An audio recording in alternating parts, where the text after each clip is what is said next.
भाई ये पुराना एक बहुत पुराना केस है। और मुझे पर्सनली पुराने केसेस बहुत पसंद आते हैं जो दादा नानी के टाइम पे होते हैं, क्योंकि इनके अंदर सस्पेंस बहुत होता है और ये रियलिस्टिक काफ़ी होते हैं। लेकिन ये केस जब मैंने सुना तो मैंने कोशिश करा कि यार इस पार्टिसिपेंट को जिसने रिकॉर्डिंग भेजी इसको मैं अपने पॉडकास्ट में बुलाऊं। देखो बात चल रही है, लेकिन उसने ये बोला कि पॉसिबिलिटी कम है, क्योंकि जो केस जिस तरीके से बताया गया वो थोड़ा सा अजीब ही था। इन्होंने बताया कि इनके जो दादा दादी थे ना वो पाकिस्तान के थे। और पाकिस्तान में पहले के टाइम पे कोई एक एरिया में से भाई कोई नहर वहर निकलती होगी जहाँ पर ये लोग नहाया करते थे, खास करके जो औरतों के लिए एक होता ना रिजर्व एरिया। उस टाइम पे जो इनकी दादी हुआ करती थी तो वो दादी भी तालाब में नहाया करती थी। उनकी कुछ जो एक तरीके से जो साथी हुआ करती थी, जो लेडीज का ग्रुप, पहेलियां वगैरह। हाँ सहेलियां वगैरह जो थे उनका ग्रुप था। तो वो सारे तालाब में नहाने जाते थे। तो ऐसा हुआ जैसे उनका नाम हम कुछ महिमा रख लेते हैं नाम रखने के लिए, तो ऐसे ही। तो उन्होंने बताया कि जब वो नहाने जाती थी ना वहां पे, तो नहाते टाइम पीछे से आवाज आती थी जैसे महिमा देख, महिमा पीछे देख। तो इनकी दादी ने एक दो बार तो पीछे पलट के देखा। उसके बाद वो रिस्पॉन्स नहीं देती थी, अपने नहाते थे और फिर ये अपने घर आ जाते थे। तो एक दो बार ऐसा हुआ तो इन्होंने अपनी फ्रेंड से डिस्कस करा कि भाई मैं जब भी वहां जाती हूँ ना मुझे ऐसा लगता है जैसे पीछे से कोई आवाज दे रहा है। और ऐसा लगता है जैसे कोई तो है जो वहां पर देख रहा है। लेकिन वो एक ऐसा एरिया था जहां पर होता है ना कि ऑलरेडी डिवाइडेड है कि इस एरिया में आप लोग नहीं जाओगे, मतलब मर्द जात जाना मना है या फिर आदमी लोग वहां जाने मना है वहां पर। जैसे पुराने टाइम में राजस्थान में रानियां नहाया करती थी। जैसे आ, एक नीम राणा की बावड़ी है, वो सिर्फ इसलिए जानी जाती है क्योंकि वहां पर सिर्फ रानियां नहाया करती थी। तो इसी तरीके का वो एरिया था जो नहर के साइड वहां निकला करता था। तो इस टाइम पे हुआ क्या, जैसे वो आवाज आती थी तो इनकी इनकी जो दादी थी वो पीछे मुड़ के देख लेती थी और अपनी दोस्त को उन्होंने बताया कि यार मेरे साथ ऐसा होता है कि पीछे से आवाज आती है और कोई होता नहीं है। इनकी फ्रेंड ने भी इस चीज को देखा लेकिन आवाज उन्हें नहीं आती थी। तो इन्होंने क्या करा, महिमा ने अपने घर पे बताना शुरू करा कि ऐसे ऐसे मेरे साथ तालाब के वहां पे हो रहा है कि मुझे कोई ना कोई मर्द जो है आवाज देता है और ना ही कोई होता, ना ही वो आवाज किसी और को सुनाई देती। तो उस टाइम पे क्या था, पार्टीशन का टाइम चल रहा था और बहुत ज्यादा देशों में हड़कंप मच रहा था। तो ये समझ नहीं आया कि किससे बात करे किससे बात ना करे, मौलवी से बात करे ना करे। तो इन्होंने क्या करा, एक दाइमा थी जो उस टाइम पर बहुत ज्यादा इन सब चीजों में थी कि बच्चे को भी जन्म दिलवाने वाला सीन है, फिर वो बच्चे की रक्षा के लिए ताबीज भी दिया करती थी उस टाइम पे। तो इन्होंने एक दाइमा को बुलाया। भाई उस दाइमा ने इन्हें ना एक बहुत गलत सी सीख दे दी। इन्होंने बोला, जो दाइमा आई उन्होंने बोला बेटा महिमा एक बात बताओ, जब आपको आवाज आती है तो क्या आपने पलट के कभी पूछने की कोशिश की है कौन है कौन नहीं है, या आपने कभी जाने की कोशिश की है कि उधर से आवाज आ रही है तो मैं जाके देखूं। भाई इन्होंने क्या करा, उस दाई माँ की जो बात थी ना वो मान ली। इनसे गलती यही हुई कि इन्होंने क्या करा, उन दाई माँ की बात मान ली कि मेरे को एक बार पूछना चाहिए, जाके देखना चाहिए। जब अगली बार आवाज आएगी तो वो फिर मैं जाके पूछे। मैं देखूंगी, मैं अपने दोस्तों को नहीं देखूंगी उधर, जब दोस्त वगैरह जो नहा रही मैं चल के जाऊंगी कि कौन है। ये जब नहाने जाती है तो पीछे से एकदम से आवाज आती है कि महिमा आप पीछे देखो या महिमा पीछे देख। तो ये पूछना शुरू कर देती है उसी टाइम, जैसे दिमाग में होता है ना कि आवाज आती, पूछूंगी कौन है किस तरफ है कोई, मेरे को दिखो मुझे आपसे बात करनी है। तो ये क्या करती है, अपनी दोस्तों को बिना बताए चुपचाप नहर से निकलती है और सीधा चलना शुरू कर देती है थोड़ा सा जंगल वाले एरिया में। भाई वहां पे जो बताया ना कि एक मुस्लिम सफेद कुर्ते पजामे में और बहुत ही दिखने में सुंदर, बहुत सुंदर, मतलब जैसे होता है ना कि कोई बोलते हैं, जैसे प्रेमानंद महाराज जी बोलते हैं इतनी सारी अप्सर आए हैं, तुम यहाँ पे रहते हुए लड़कियों से मोहित हो गए तो ऊपर से कोई उतर आया तो क्या होगा। तो वो ऊपर से ही ऐसा लग रहा था कोई बहुत तगड़ी चीज उतर के आ गई। और जो दादी थी वो देखते ही एकदम से मोहित हो गई कि भाई क्या पर्सनैलिटी है यार, मतलब कोई बहुत दिखने में बहुत, लूसीफर जैसा ही आ गया। हाँ ये लगा लेते कोई काजल वाजल लगा के कोई बहुत तगड़ा मुस्लिम सा आया है।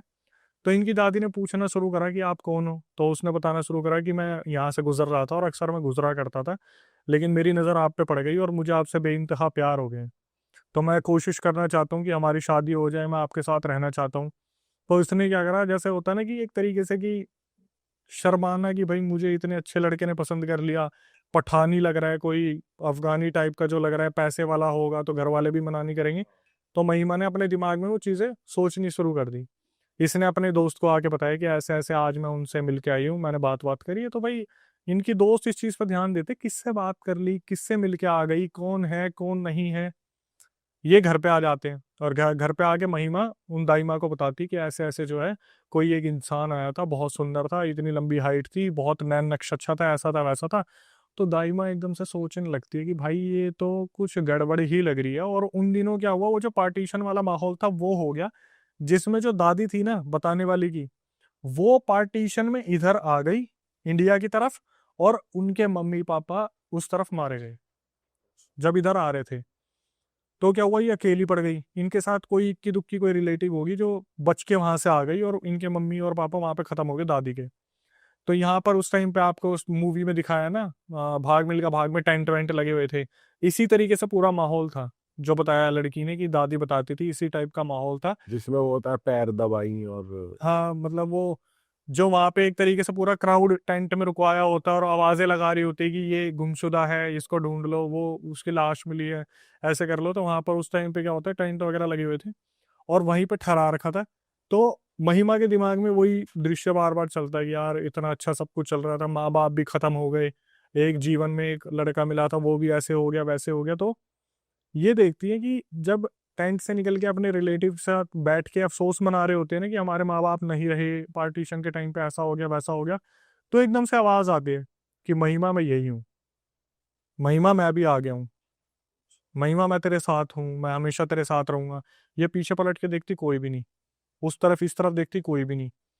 इन्होंने क्या करा, जो वहां पर एक होता ना मौलवी भी कोई निकल के आ गया पार्टीशन के टाइम के यहाँ पे, तो ये जाके उनसे बात करती है कि ऐसे ऐसे मुझे आवाज सुनाई दे रही है, लास्ट टाइम वहां आवाज सुनाई दी थी वहां पर तो मुझे कोई दिखा, लेकिन यहाँ पर मुझे कोई भी नहीं दिख रहा।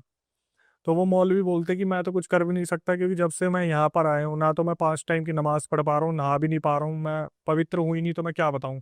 पाक का पानी पड़ा है, मैं एक काम करता हूँ तुम्हें ताबीज बना कर दे देता हूँ, इस ताबीज को तुम पहन लो। वो ताबीज उन्होंने पहन लिया जो महिमा थी। अब ये सीन उनके साथ रुके ही नहीं, और वो ताबीज किसी काम का था भी नहीं, क्योंकि जब आप अपना मुल्क छोड़ के यहाँ पे आ गए तो जो आप पूजा करते थे, जिनकी भी करते थे, या फिर यहाँ पे आप कर नहीं पा रहे, तो फिर वो चीजें रही भी नहीं, वो शक्ति थी भी नहीं। तो महिमा की सहानुभूति के लिए वो एक ताबीज दे दिया।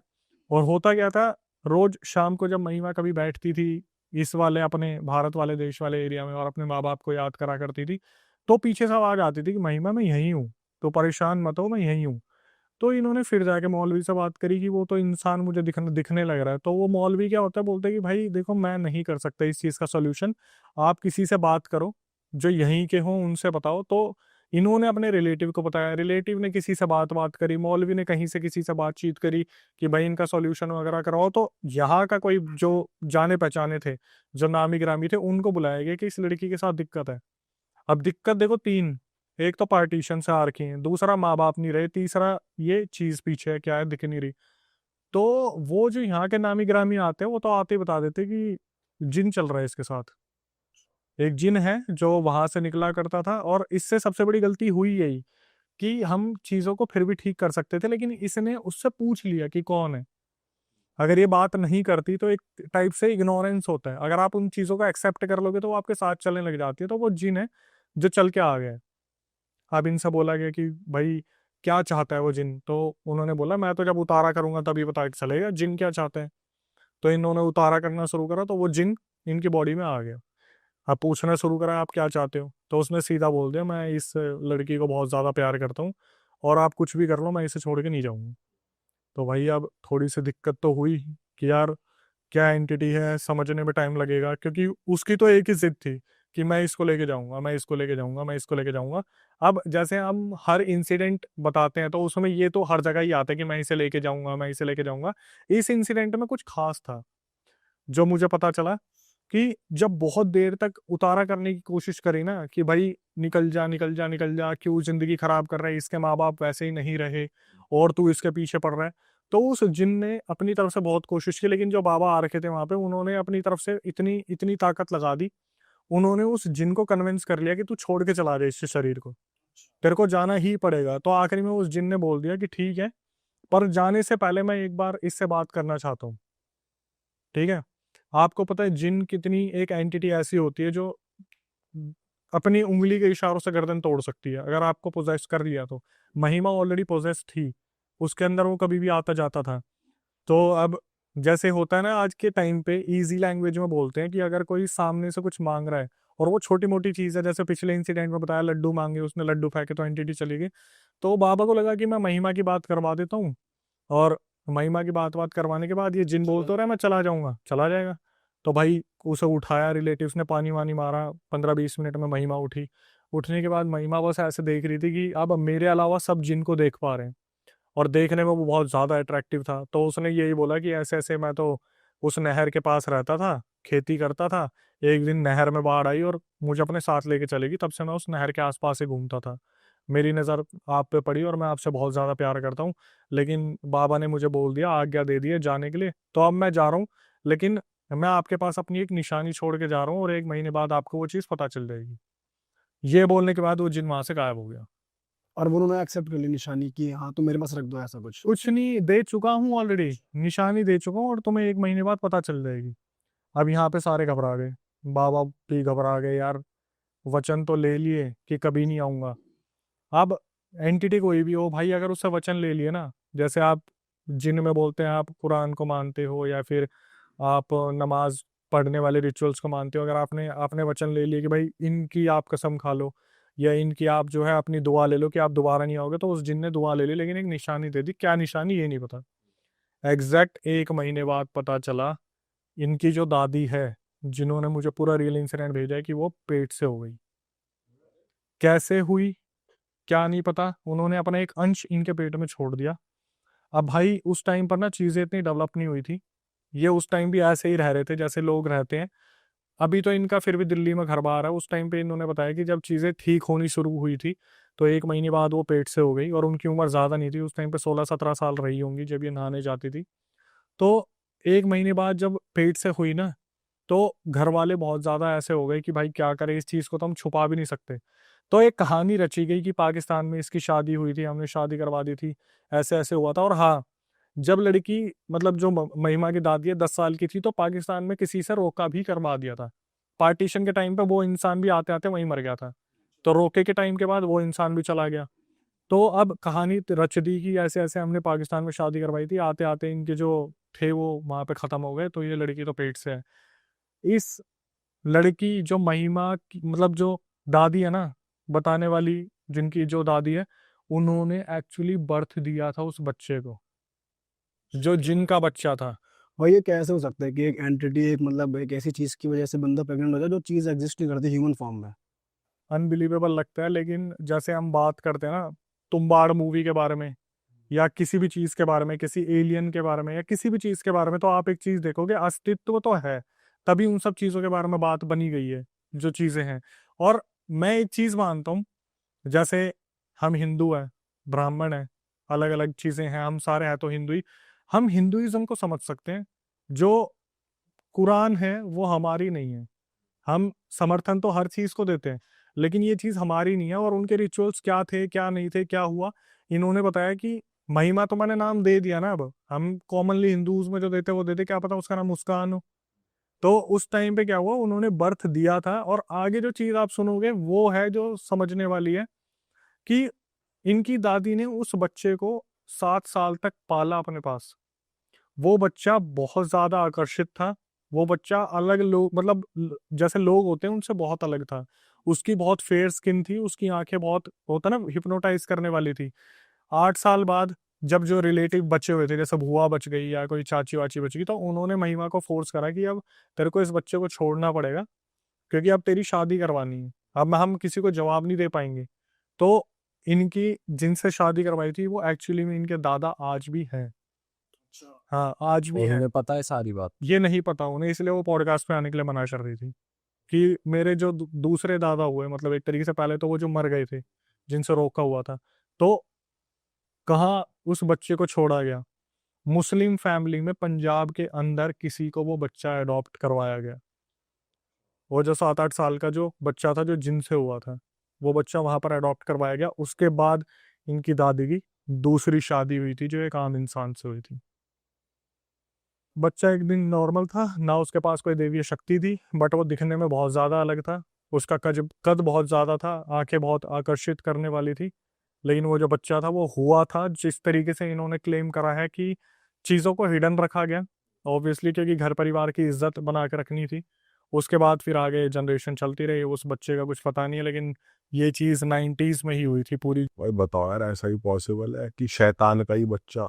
भाई शैतान का बच्चा कितनी बार सुना है हमने, हर बार सुना है। कितनी बार ऐसा हुआ है कि चुड़ैल के बच्चे, डायन के बच्चे, ये दिव्य शक्तियों के साथ ही तो आते हैं। जैसे चुड़ैल तो फिर भी मरी है, डायन तो जिंदा है।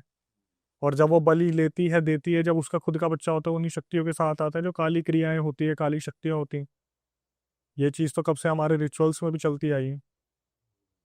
अब जैसे एग्जाम्पल के तौर पे जब हम बात करते हैं महाभारत के टाइम की, तो जो भीम की पत्नी थी, जो पहली पत्नी थी हडिम्बा, उनके जो बच्चे हुए थे खतोरकच, वो भी तो दिव्य शक्तियों के साथ पैदा हुए थे। राक्षसी तो थी जो माता हडिम्बा थी। वो तो कब से चलती आ रही है। बिल्कुल भाई, बिल्कुल लिखा हुआ। ऑल राइट अक्षय भाई, बहुत मज़ा आ गया यार आपके साथ। जब भी बैठते हैं आप एकदम फ्रेश और हटके कंटेंट लेकर आते हो, इसीलिए शायद आप ऑडियंस के फेवरेट हो। और जनता से यही कहेंगे दोस्तों, अगर आपको मज़ा आया तो हमारे भाई के चैनल को आप फॉलो कर ही रहे होगे, नहीं कर रहे तो अभी जाके सब्सक्राइब कर लो। यहाँ स्क्रीन पे गोल बटन आ रहा होगा, डिस्क्रिप्शन में भी लिंक है। भाई को इंस्टाग्राम पे भी फॉलो कर लो। और अभी बहुत बढ़िया भाई के चैनल पे कंटेंट आने वाला है कुछ, वो हम चाहेंगे वो खुद ही अनाउंस करेंगे बहुत ही जल्दी, लेकिन आप उनके चैनल को सब्सक्राइब कर लो। और बस यार, हम मिलेंगे आपसे नए पॉडकास्ट में। भाई आप जाते जाते कुछ कहना चाहते हो? बस मैं यही कहना चाहूँगा भाई कि हम मिलेंगे दोबारा रियल हिट पे, नए कंटेंट के साथ, फ्रेश कंटेंट के साथ। इसी तरीके से प्यार बनाए रखिए और जितना ज़्यादा हो सके रियल केसेस भेजते रहिए। या आप ही के केसेस है जो हम रियल हिट पे बताते हैं, तो आपको भी अच्छा लगता होगा कि आपके केसेस बताए जा रहे हैं। बाकी रियल हिट का पूरा सपोर्ट है भाई अपने। अरे फुल सपोर्ट है भाई को। चलो जी, हम पॉडकास्ट को खत्म करते हैं। अपना ख्याल रखो, एंजॉय करो, मौज काटो। सी यू, टाटा। तो ये किस्सा पूरा 2001 से स्टार्ट हुआ, और जो विवेक थे उस टाइम पर मुश्किल से 4-5 साल के रहे होंगे। तो उनके जैसे जैसे वो बड़े होते रहे, उन्होंने अपने मम्मी पापा से पूछा कि क्या हुआ, हमारे इतने बुरे दिन कैसे आए। क्योंकि एक टाइम पे इनके जो दिन थे वो काफ़ी अच्छे रहे। इनके जो पापा थे तो वो मछलियों का बिजनेस किया करते थे, और जो अदर जैसे मम्मी और बहन जो थी, घर में 5 लोग थे मेनली, और नाना नानी थे। 5 जो लोग थे, 3-4 तो भाई बहन थे, मम्मी पापा थे। तो पापा मछलियों का बिजनेस करते थे, मम्मी और बहन मिलके जो खेती बाड़ी होती है वो सारा संभालते थे सीजन वाइज। तो विवेक इस टाइम पे क्या थे, सही चल रहा था घर परिवार में सब कुछ, और जिस तरीके से एक छोटा बच्चा खेलता है, खेलते रहते थे। तो क्या हुआ, इनने 2001 में 20,000 रुपये अच्छे खासे जोड़ लिए थे। और वो क्योंकि लड़के 3 थे, लड़की 1 थी, शादियों के लिए पैसा जोड़ा हुआ था। लेकिन जैसे होता है कि घर की जो भाग दौड़ होती है, और नानी के हाथ में थी उस टाइम पे, तो पैसे सारे उनके पास पकड़ा दिए, चाबी भी उन्हीं के पास थी। तो घर में जैसे आसपास के मेहमान आते रहते हैं, तो उनकी नज़र पड़ गई थी उस पैसे पे। जब वो घर वाले आए, तो एक टाइम पे ऐसा हुआ कि कहीं फंक्शन अटेंड करने जाना था। फंक्शन अटेंड करके घर पे आते हैं तो देखते हैं कि घर का जो दरवाज़ा है वो खुला हुआ है, और लगभग जितने भी पैसे हैं वो सारे चोरी हो चुके हैं। 20,000 रकम 2001 में बहुत ज़्यादा हुआ करती थी। आज के टाइम पे तो लोग ऐसे ही खर्च कर देते हैं। तो ये चीज़ नानी की एकदम से नज़र पड़ती है कि एक 500 का नोट पड़ा हुआ उस टाइम पे। तो जब वो घर के अंदर जाती है, देखती है, तो भाई सारे पैसे चोरी हो चुके थे। और घर में मातम का माहौल हो गया था, क्योंकि पैसे जोड़ने में बहुत वक्त लगता है। बिहार को छोड़ के पंजाब के एक टाउन में रह रहे थे, उसका नाम तो लेना ठीक नहीं रहेगा। तो इन्होंने क्या करा, पता लगाने की कोशिश की। तो उस टाइम पर जो हमारे पुलिस डिपार्टमेंट था इतना स्ट्रोंग नहीं था बातचीत करने में, निकालने में। 2001 की बात मैं कर रहा हूँ। तो इन्होंने कहीं अपनी एक गुरुमा थी, उनसे बात करी, जो इनसे घर के 50 किलोमीटर दूर रहती थी। तो उन गुरुमा ने बताया कि आपके पैसे कहीं बाहर वालों ने चोरी नहीं करे, आपके आसपास ही लोग रहते हैं, उन्होंने आपके पैसे चोरी करे हैं। तो इनके पापा कुछ टाइम पहले तक ड्रिंक करते थे, उन्होंने ड्रिंक क्विट की थी, लेकिन ये जो सदमा लगा इस चक्कर में उन्होंने फिर दोबारा ड्रिंक स्टार्ट करी। तो जब इनकी पिताजी को पता चला यार हमारे घर के आसपास वाले लोगों ने ही पैसे चोरी करें, तो ये क्या करते हैं, अपने घर आते हैं और उनसे बातचीत करना शुरू करते कि आपने हमारे पैसे चोरी करें, हमें कहीं से पता चला है। तो भाई कौन एक्सेप्ट करेगा इस चीज़ को कि हमने पैसे चोरी करें। तो इनके पापा ने जाके पुलिस वालों में कंप्लेंट कर दी कि ऐसे ये 4 जने हैं जो हमारे रिश्ते में ही लगते हैं आसपास में, इन्होंने हमारे घर से 20,000 रुपये चुराए हैं। तो सुबह के टाइम पे कंप्लेंट की थी, और शाम तक पुलिस वालों ने उन चारों लोगों को उठा लिया। तो वो लोग भी भाई शाणे थे, पैसे चोरी करे, उसी पैसे में से कुछ एडजस्ट वगैरह करके वो वापस आ गए।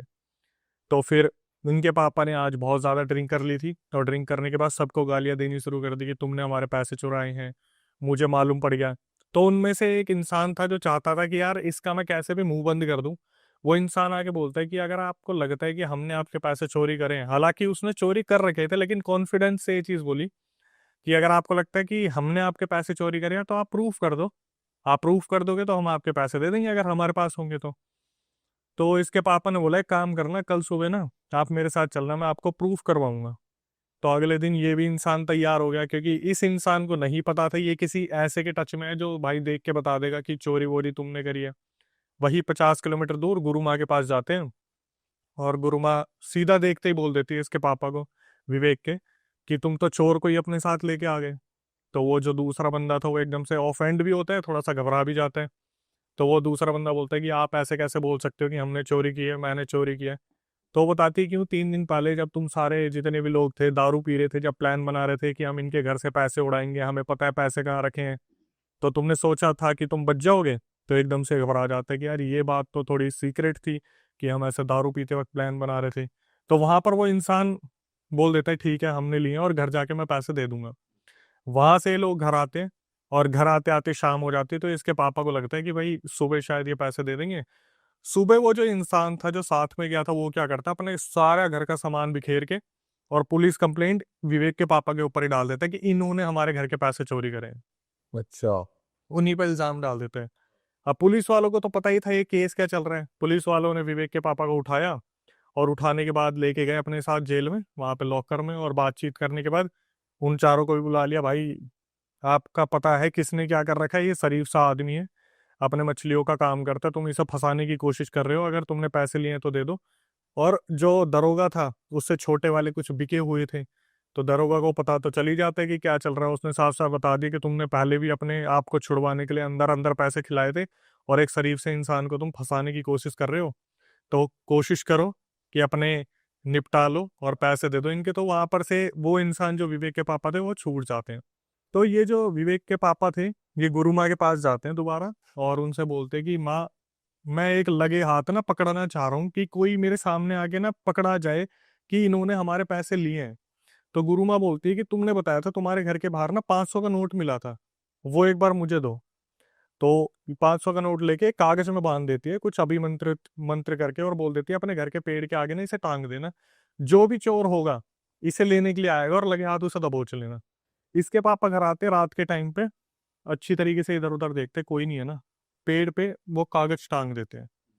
बताया था कि 10-12 घंटे के अंदर वो इंसान जो चोर होगा वो आके पैसे निकालने की कोशिश करेगा। तो इसके पापा बैठे रहते, पूरी रात जगे रहे। सुबह के जब 10 बजने वाले थे तो एकदम से देखते एक आदमी निकल के आता है, और वो कागज निकालने की कोशिश करता है। कहाँ से नहीं पता, जैसे होता ना देखते ही वशीकरण हो गया, अट्रैक्ट हो गया। तो इसके पापा पकड़ते कि अब बता, अब तू इस कागज को चुराने क्यों आया, इसमें पैसे रखे थे, तुझे कैसे पता चला। तो वो इंसान एकदम से होश में आता है कि यार ये कैसे हो गया, मतलब मैं कैसे आ गया यहाँ पर। फिर बोला कि तूने मेरे पैसे चोरी करे हैं, तुम सब मिलके पैसे दे दो वरना तुम्हारा बहुत बुरा होगा। आज रात भी इसके पापा ने बहुत ड्रिंक करी, और आज रात क्या करें, इसके पापा ने हद से ज्यादा गालियां दे दी उनको, माँ बहन की और दुनिया भर की गालियां दे दी। तो वहां से क्या हुआ भाई, वो जो 4 जने थे ना वो चिढ़ गए बुरी तरीके से कि अब नहीं छोड़ेंगे इन्हें, कि पैसे तक का मामला तो ठीक था, इन्होंने तो गाली गलौज कर दी, माँ बहन की, सारे रिश्तेदार ऐसे वैसे घेर लिए। उन चारों ने क्या करा, विवेक की मम्मी के ऊपर मारण क्रिया करवा दी, जो विवेक की मम्मी थी। अब ये कैसे पता चला भाई, इनकी मम्मी की जो एक्टिविटी थी वो पूरी तरीके से बदल गई, लेकिन जैसे होता ना हल्ला गुल्ला होता है कुछ होता है, इनकी मम्मी का क्या सीन था कि तबीयत बहुत ज्यादा खराब हो रही है, बहुत ज्यादा खराब हो रही है, वॉमिटिंग आ रही है और बहुत ज्यादा वजन गिर गया। तो उस टाइम पर विवेक भी जो था, मैंने जैसे बताया 5-6 साल का था, तो वो पलती उम्र होती है जहां पर वो देख रहा है मम्मी के साथ क्या हो रहा है, और एक बच्चे के दिमाग में ये चीजें छप सी जाती है। एक बेटी थी जो सेवा कर रही थी, तो इन्हें ये तो पता चल गया था कि गुरु माँ जो है वो देख के चीजें बता सकती है, पर इस चीज का कोई सॉल्यूशन नहीं है। तो ये पता करना शुरू करते हैं कि यार 1-2 महीने निकल गए, और अब सिंपल सी चीज है, जब घर का एक इतना बड़ा सदस्य बीमार हो जाएगा तो ये चोरी चकारी से ध्यान हट जाता है कि इंसान की जिंदगी बचाओ, वो ज्यादा जरूरी है। और ये करा भी इस मकसद से आता है इनको इस चीज में बिजी कर दो। और भाई ये चीज ना आप ऑडियंस भी ध्यान से सुनना, और आप भी ध्यान से सुनना कि यहाँ से ये जो शुरुआत हुई है कहाँ तक जाएगी।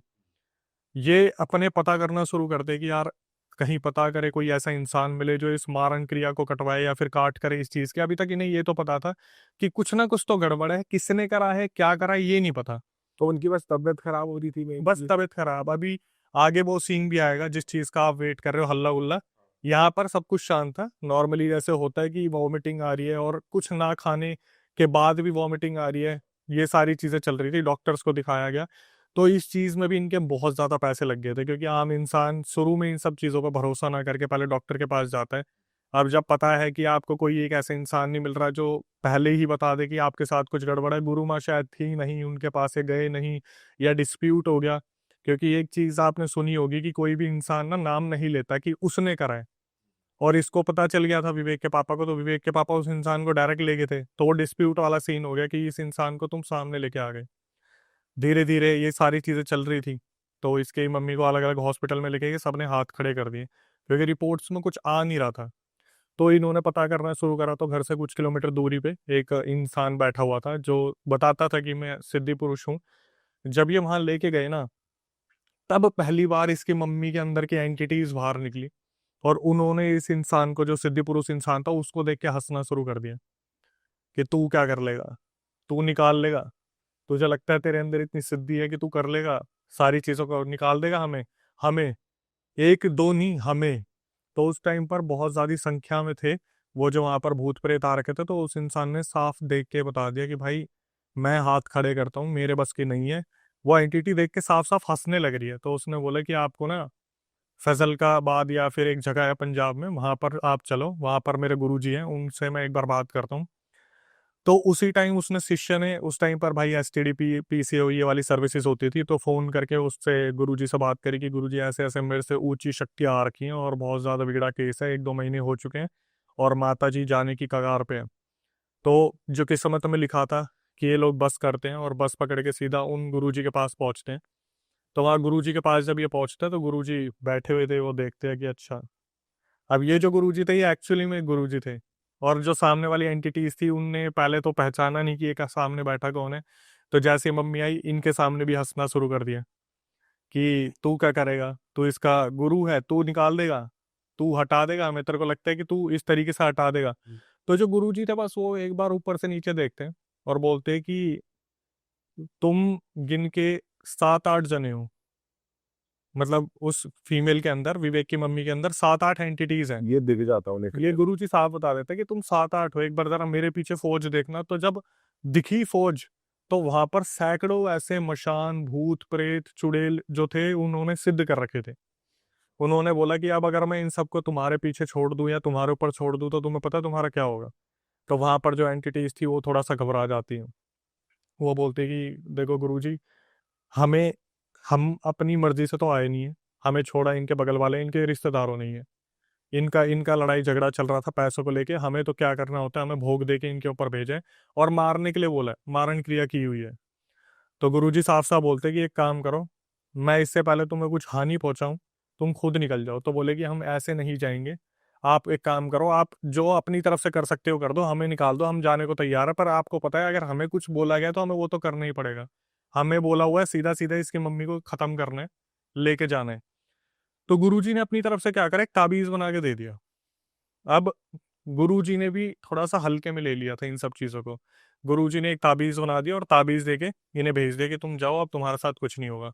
तो जब ये बस में वापिस आ रहे थे ना, तो जो गुरुजी का शिष्य बैठा हुआ था उसकी नजर पड़ती है, वो सामने सामने देखता है इसकी मम्मी के गले से ताबीज किसी ने पकड़ा, जो अदृश्य था, और ताबीज फेंका जमीन पे, बस के अंदर ही। वो सिर्फ उसी को दिख रहा है। वो सिर्फ उसको दिखा क्योंकि घर वालों का ध्यान नहीं था। अब जब शिष्य बैठा था वो यही देखता है ना, गुरुजी ने ऐसा क्या दिया है, दिव्य है कुछ, हमें भी ये शिक्षा एक बारी को मिलेगी। तो वो ताबीज जैसे ही नीचे पड़ा, वो बहुत ज्यादा घबरा गया, और इसकी मम्मी जो थी, जो अभी तक बस में ऐसे बैठी थी, सीधा यूं हो गई, एक बार यूं नीचे करा और फिर शिष्य की तरफ देख के बस उसको इस तरीके से घूरना शुरू करा। तो वो समझ गया कि भाई प्रभाव बहुत है इस एंटिटी का जिसने भी ये चीज करी है। ये बोलता है भाई बस से अगले स्टॉप पे उतरो और गुरुजी को फोन करना पड़ेगा कि कुछ ना कुछ फिर दोबारा दिक्कत हो रही है। ये बस से उतरता है, शिष्य जो है गुरुजी को फोन करता है कि गुरुजी ऐसे ऐसे हो गया, और ताबीज जो है सीधा उतर के नीचे गिर चुका है। तो ये जो गुरुजी थे वो भी समझ चुके थे, भाई दूसरी पार्टी को पता चल गया कि इन्होंने उतारा करवा लिया है। तो गुरुजी ने बोला कि एक काम करो, इनको घर तक मत पहुंचने देना, इन्हें वापस लेके आ जाओ मेरे पास। शिष्य अपनी तरफ से इन्हें वापस लेके जाता है गुरुजी के पास, और जब गुरुजी के पास लेके जाता है तो गुरुजी अब देखते हैं कि भाई अब इसके पास कम से कम 30-40 ऐसे ऐसे प्रेत आ रखे हैं जो हैं शक्तिशाली। तो गुरुजी सामने सामने बात करना शुरू करते हैं कि तुम क्या चाहते हो। तो वो बताते हैं कि तुमने उन्हें भेज दिया, उन्होंने उठा के हमें भेज दिया, मतलब तुमने इससे पहले वाले हटा दिए, अब हमें भेज दिया। तो गुरुजी ने बोला तुम एक काम करो, तुम मेरे साथ ही रहो ना, मैं तुम्हें भोग दूंगा, तुम्हें खिलाऊंगा पिलाऊंगा, इतने सारे बैठे हुए हैं मेरे साथ, तुम भी हम में शामिल हो जाओ। तो वो जो एंटिटीज थी वो ये तो देख रही थी भाई जो सिद्ध गुरुजी है जो इस तरफ के हैं वो भोग देते हैं, शराब का भोग भी देते हैं, कलेजी वलेजी मीट मच्छी भी देते हैं। तो एक बारी को एंटिटीज हंस के बोलती है कि हमारा तो बहुत मन है तुम्हारे साथ आने का, लेकिन जो हमें कार्य दिया वो तो हमें करना पड़ेगा। तो गुरुजी इस टाइम पे बहुत ज्यादा गुस्सा हो जाते हैं और वहाँ महादेव का एक त्रिशूल रखा था, वो त्रिशूल जमीन पे मारते ही वो जो एंटिटीज थी वो बोलना शुरू कर दी कि हम अपनी मर्जी से नहीं आए, हमें हटा दो, हम चले जाएंगे। गुरुजी ने क्या करा, मारण क्रिया की उस टाइम पर काट करी। उधर 3-4 दिन का हवन चला, वहीं पर पूरा परिवार रहा और नानी जो थी वो घर पे रही, बाकी सारा वहां से मारण क्रिया पूरी साफ कर दी। लेकिन गुरुजी ने एक बात बोली थी कि एक काम करना, तुम जितनी जल्दी हो सके ना थोड़े दिनों के लिए इन रिश्तेदारों से दूर हो जाओ। क्योंकि हो क्या रहा था, लोग अक्सर सामने से चल के जाते तो उनके पैर की मिट्टी उठा ली, या कपड़े सूख रहे तो सब कपड़े उठा लिए, कुछ भी ऐसी चीज डीएनए के तौर पे ले लेते थे जिससे वो क्रिया कर देते थे। अब सिंपल सी चीज है, बाबा सिद्ध एक और कॉम्पिटिटर में 4-5 बैठे हैं, तो भाई अगर 5 तांत्रिक भी वहां से कोशिश करेंगे तो एक पे तो भारी पड़ेंगे। और ये चीज भी आगे हुई। इन्होंने क्या करा, जो सबसे बड़े वाला बेटा था, विवेक तो तीसरे नंबर पे था, सबसे बड़े वाला जो बेटा था उसका नाम हम प्रदीप रख लेते हैं। तो प्रदीप का रिश्ता देखने लगे कि यार हम एक काम करते हैं इसकी शादी करवा देते हैं। अब देख रहे हैं यहाँ से सस्पेंस कैसे बदल के आएगा। इन्होंने क्या करा, 3-4 महीने में जितनी जल्दी हो सके प्रदीप के लिए एक लड़की ढूंढनी शुरू करी और बिहार के एक एरिया में एक लड़की मिल गई। तो इन्होंने कहा हम बिहार जाएंगे और वहीं से अपने बेटे की शादी वगैरह करवाएंगे और वहां से अपना रह के कम से कम 3-4 महीने फिर हम पंजाब वापस आएंगे, तब तक सब कुछ शांत हो जाएगा। अब जो पड़ोसी थे उनकी नजर थी कि ये साले अच्छे से रह कैसे रहे हैं, ये अभी तक मरे क्यों नहीं, इनके घर का कभी अभी तक एक भी नहीं मरा हुआ, किसके ये टच में हैं, कैसे ये बच रहे हैं, उस उनके दिमाग में ये सारी चीजें चल रही थी। ये क्या करते हैं, प्रदीप की शादी के लिए पहुंच जाते हैं सीधा बिहार। और जो सबसे मजे की चीज थी, जो पंजाब में जितने भी रिश्तेदार इनके रह रहे थे ना उनकी भी बिहार में कहीं ना कहीं जान पहचान थी। तो इन्होंने क्या करा, फोन करके वहां बता दिया कि यहाँ से निकल गए, वहां आएंगे तो अब ये तुम्हारे हाथ में है कि तुम इन्हें कैसे मारोगे। अब ये जो दुश्मनी है ये पंजाब से बिहार तक पहुंच गई। ये ट्रेन से बिहार उतरे हैं और वहां पर एक रिश्तेदार पहले से ही मौके वारदात पर मौजूद था। वो आते ही सीधा प्रदीप जो सबसे बड़ा वाला लड़का है उसके कंधे में हाथ रखता है, और भाई इतने दिनों बाद आया, कैसा है, बढ़िया, ये हुआ। तो ये सारे सामान उतार रहे थे, इनका ध्यान गया नहीं। जब तक विवेक के पापा ने देखा तब तक तो उस बंदे ने इसके जो प्रदीप भाई है उसका पान खिला दिया। अच्छा। वो पान में भाई पता नहीं क्या था क्या नहीं था। तो इसके पापा ने जैसे ही देखा वो सामने वाला तो पान खिला रहा है और वो उन्हीं का रिश्तेदार है। तो इसके पापा ने डांटा कि तुझे शर्म आनी चाहिए, इतनी मुश्किल से हमारे लाखों रुपए कट लगे हैं तेरी मम्मी के इलाज में, और गुरुजी ने बोला था कि तेरे को ये सब कुछ नहीं करना, तू भाई यहाँ पे बैठ के पान खाने लग रहा है। तो ये बताता है पापा इतने दिनों बाद आया था, वो दोस्त एकदम से सामने आ गया, उसने पान दे दिया, मैं कैसे मना कर देता, ये वो करके इनका ठीक है। अपने बिहार वाले घर में आते हैं, भव्य स्वागत होता है क्योंकि पहले अच्छा कारोबार था, सब कुछ बढ़िया था, जो बाकी रिलेटिव्स थे उन्होंने स्वागत किया। रात की शादी होती है बिहार में, लड़की पसंद करी थी, लड़की आई और लड़की से शादी वादी की। तो जब ये बारात लेके गए थे तो वहां पर पहले ऐसा होता था 2001 से लेके 2005 में कि शादियों में ना लड़की को बचा के रखते थे, क्योंकि कहा जाता है बिहार में ये भूत प्रेत के सीन बहुत होते थे पहले, की लड़की के ऊपर आ ही जाती थी आत्मा। जैसे शादी होती है पर्टिकुलरली उसी दिन। जिस दिन विदाई का टाइम होता है ना उस दिन ये कुछ ना कुछ ऐसा सीन होता ही है कि लड़की के ऊपर भूत प्रेत 2001 से 5 में मेंशन किया था। उस टाइम पे आप पता करना किसी से भी होता ही था कि बारात लेके जा रहे तो दुल्हन एकदम से पोजेस हो जाती थी कहीं ना कहीं पे। तो इन्होंने क्या करा, शादी वादी करी और बारात जो थी, मतलब जैसे शादी रात को निपटी, तो वहां पर ये एक रिचुअल होता है कि आप चाहो तो दिन में विदाई कर दो या फिर अगले दिन शाम को। तो परिवार वालों ने बोला भाई हम शाम को विदाई करेंगे, थोड़ा सा वक्त हमें अपनी बच्ची के साथ गुजारने। तो सुबह सारी बारात उठती है, फ्रेश व्रेश होती है, थोड़ा घूमती फिरती है। और इस टाइम पे जो प्रदीप थे ना जिन्होंने पान खाया था, उनका दिमाग घूम गया था। वो पता नहीं कहाँ ही रहने लगे, वो जैसे बैठे हुए हैं तो बैठे हुए हैं, किसी से बात नहीं कर रहे। इन्होंने क्या करा, वक्त गुजरा और वो जो लड़की थी शाम होते ही विदाई के लिए 2 टेम्पो मंगाए। उस टाइम पे भाई ये टेम्पो ही चलते थे। एक में लड़का लड़की और थोड़े परिवार वालों को छोड़ा, दूसरे में बाकी लोगों को छोड़ा और इन्होंने विदा करा बिहार के प्रदीप जो लड़के थे उनके घर की तरफ। ये जा रहे थे और एक पुलिया आई। पुलिया पे जो दुल्हन थी वो हो गई पोजेस। उसके ऊपर कोई एंटिटी आ गई पुलिया के ऊपर एग्जैक्टली, और पुलिया वहीं पे टेम्पो वम्पू सारे रुकवा दिए। और पुलिया पे क्या पूछा गया कि वो जो प्रदीप था उसे बोला भाई तुम अपनी पूछो इससे क्या हुआ है। तो वहां पर उसके ऊपर एंटिटी आ रखी थी लड़की के ऊपर, और लड़की बोलना शुरू करती है कि ऐसा है मैं तो अपने लड्डू का भोजन लेने आई हूँ, मेरे लिए ये जितने भी लड्डू है ये तुम इसमें फेंक दो पुलिया में और मैं चला जाऊंगा। तो इनका यही था यार, अगर किसी एंटिटी से भी नॉर्मली बात हो रही है वो साला लड्डू मांग रहा है, फेंक दो लड्डू, लड्डू और आ जाएंगे। उसने क्या करा, प्रदीप ने सारे लड्डू फेंके, वो एंटिटी वहां से निकल गई। हाँ। ये हो गए नॉर्मल। अब इसका भी कनेक्शन है। ये आ जाते हैं घर, और घर पे आने के बाद मुश्किल से, जैसे बिहार वाले घर पे आए, मुश्किल से इनका 1 महीना भी मुश्किल हुआ होगा। वो जो लड़की आई थी ना बहू रानी के रूप में, भाई उसने घर में कलेश करना शुरू कर दिया कि तुम्हारे घर में इतने मेंबर है, मेरे से इतना काम नहीं होता, अच्छा। मेरे से इतने बर्तन नहीं मांजे जाते, इतना खाना कौन बनाएगा, 3-3 4-4 टाइम का कोई आ रहा है कोई जा रहा है, कभी कोई रिश्तेदार आ रहा है कभी कोई रिश्तेदार जा रहा है। नई नई जब बहू आती है तो उसे देखने भी दुनिया भर के लोग आते हैं, तो कभी चाय बन रही है कभी कुछ बन रहा है। उसने इस तरीके से लड़ाई झगड़े घर में शुरू कर दिए।